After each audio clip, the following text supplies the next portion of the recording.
If you want to enjoy all the benefits of 10-bit color depth with your Mavic 3, then you need to shoot with the D-Log color profile, which to the uninitiated is a bit of a horror show when it comes to color correction and color grading. But it's not that complicated. I'm going to show you how to do it quite easily with and without LUTs. Right, let's get into it now.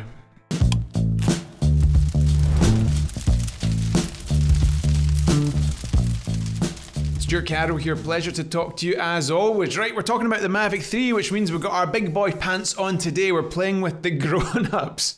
So as I'm sure you know, this drone shoots a really flat D-Log color profile. The logic being that we can retain all that dynamic range in your shadows and your highlights. You can then stretch out in post and benefit from all that color depth. If you take only one thing away from this video, it is the following: color correct before you color grade.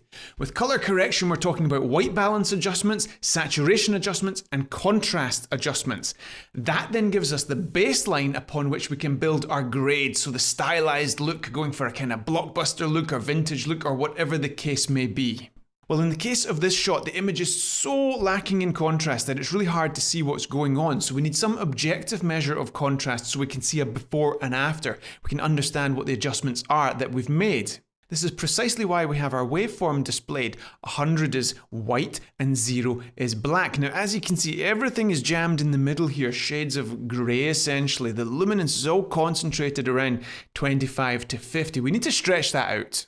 Let's go into our color panel. By default, we're given a color board. Make sure we're on the exposure settings, and let's take our highlights up to just under 100, and let's pull our shadows all the way down to 0, give or take. As you can see, the highlights have come down again, so let's push them all the way back up and keep bringing those shadows down. Okay, that gives us something of a better contrast. Although it's an improvement, it's still not where I want to be, but first things first, now we can actually see the image because we have some contrast. Let's add some saturation in so we can see the colors that we're playing with. Okay, all right, now that starts to make a little bit of sense. And if we look at a before and after,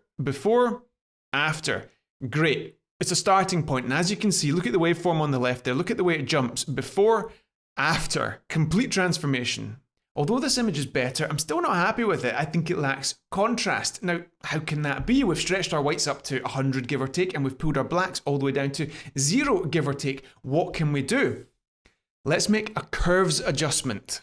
The dot on the lower left of the luma curve corresponds to the black point that we just set on the color board.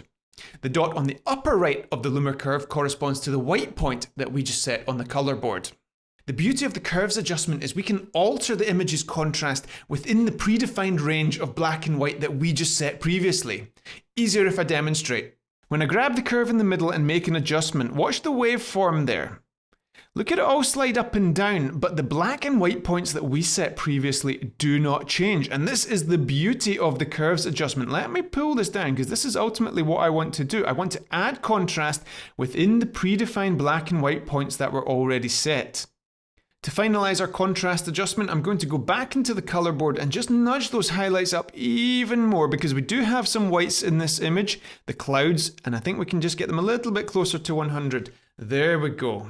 That is a color corrected clip that forms the baseline upon which we can then build our color grade, the second stage of the process. There's a second approach to trying to get your footage to this normalized color corrected baseline, and that is using DJI's own Mavic 3 LUT. It will take this D-Log footage and transform it into Rec. 709 footage. Back inside Final Cut Pro, let's search for the custom LUT option. We drag that onto the clip. And we've already got this preloaded, but here we have the DJI Mavic 3 D-Log to Rec. 709 version 1 LUT. Apply that, boom. Okay, let's switch that on and off and check the waveform there on the left. Off, same as before. On, as you can see, it stretched things out. We've also had quite a considerable amount of saturation added. So by all means, this is a great starting point for further work, but there's a reason why I wanted you to learn how to do it yourself. I want you to be in control of your color correction and therefore your color grade. If we look at the waveform, things are still fairly flat. Our highlights or our whites are nowhere near 100 and our blacks are nowhere near 0. Added to that, what if you wanted to do that curves trick to add some contrast within those white and black points? This LUT doesn't get you there, it's just a starting point. Now in reality, if I'm going to have to go in here and make a contrast and potentially saturation adjustment anyway, I might as well just do it myself from scratch. So let's modify this a little bit. Go into the color panel again, let's stretch out that exposure and contrast because I think it can take it. We'll pull that contrast down. Saturation looks good, but we want some contrast within those black and white points. So we add a color curve, grab the middle of the color curve, pull it down. There we go. It just pops a bit better. I think it looks nicer. And now, once again, we have a starting point for our color grade. I make no apologies for promoting our 8-hour drone cinematography masterclass at this stage in the video. No amount of color correction or color grading is going to save poorly captured footage. You need to know how to set your exposure right on the day. And if you want to create some really stunning footage, you need to know how to work with your light, the sun. Does it matter if it's behind your camera? Does it matter if it's in front of your camera? You need to understand how to create nice compositions, add motion, add depth, all these kind of things. So much more important than footering around with the color grading. Back in the day, we obsessed about color grades, thinking that that was going to make our footage look cinematic. Excuse the inverted commas. It doesn't. Filming well makes your footage look cinematic. This is just an icing on the cake. Tweaking your shadows, adding some blue, teal and orange, all that kind of stuff. That's just window dressing for already good footage. The other reason I want you to know how to do this all yourself from the ground up is because the color correction you do on one clip won't necessarily work perfectly with every other clip. Assuming you filmed everything perfectly consistently on the day itself, which is of course a massive assumption, you're not always going to be able to copy and paste your settings across because lighting conditions change. Now, in this first example, I'll show you the lighting condition changes mid-shot because the camera moves to a darker part of the image. And also in this clip, you'll see that Alina is standing in the shade, whereas previously she was standing in the sunshine. Now that we have every clip in our project color corrected, we can apply our color grade. Now, unlike color correction, we've certainly had a bit more luck applying a one-size-fits-all color grade. We've equalized all our footage. We can now just make those color adjustments to the whole thing, assuming the clips are relatively similar. So in this instance, we're going to drag an adjustment layer down on top of all of our clips, and we'll make our color corrections to that adjustment layer, and we should get an okay result. Just by way of demonstration, I think the greens in this image are a little bit zingy, so I'm going to make a hue saturation curve adjustment here using the hue versus hue dropper to select the greens, and I'm just going to pull them up a little bit and just see that I've just taken the color, added a bit of red actually is what's been done there, but it's just given them a warmer tone, and I think it's a bit more natural. And that's just been made to those greens. Similarly, if I wanted to make an adjustment to the sky, for example, I could. But there you go. I think that's a nice little adjustment, and that's the color grade. Let's look across the other clips. Yep, it's done a nice job there. I'll switch the adjustment layer off and on. Yep, you can see the greens are de-zinged on that clip. If we go to the first clip, same story. Zingy, bluey, vivid greens, reddy, autumnal greens. Alternatively, this is a good time to apply a color grading LUT. So we apply our custom LUT to the adjustment layer. And let's say for our LUTs, we have some LUTs that we created. Let's take the Braemar one. I like that already. It's coming really nicely on this footage. Let me switch it off for a second. All right, watch the blues and the greens. Look at the blue there.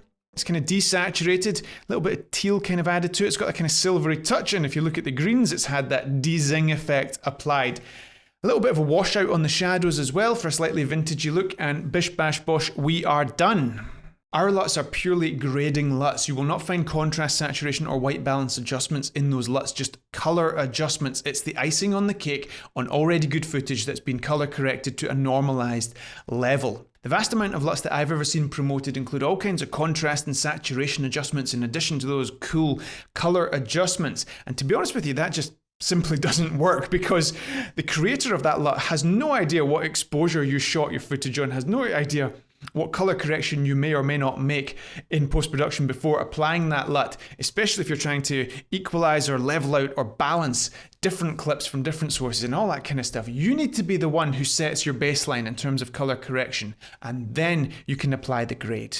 For the final stage in the process, I'm going to paste on a PNG widescreen overlay. There we go. I think it A, looks cool, and B, I think this is the best way to do it. There are other ways to do it. Some people get extremely stressed about this, and if you're one of those people, then you honestly need to take a look in the mirror and chill out. It really doesn't matter. Do it some other way if that's your preference.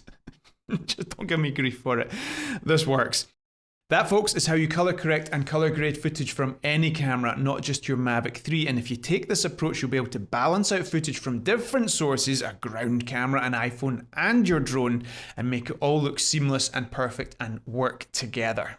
As you can probably tell, this is a topic I have great enthusiasm for and enjoy very much. So if you want 8 hours of drone-based enthusiasm to get you from drone owner to drone pilot to drone cinematographer in the most informative and enjoyable way possible, you have to check out our Drone Cinematography Masterclass 2.0. Okay, anyway, until next time, happy flying.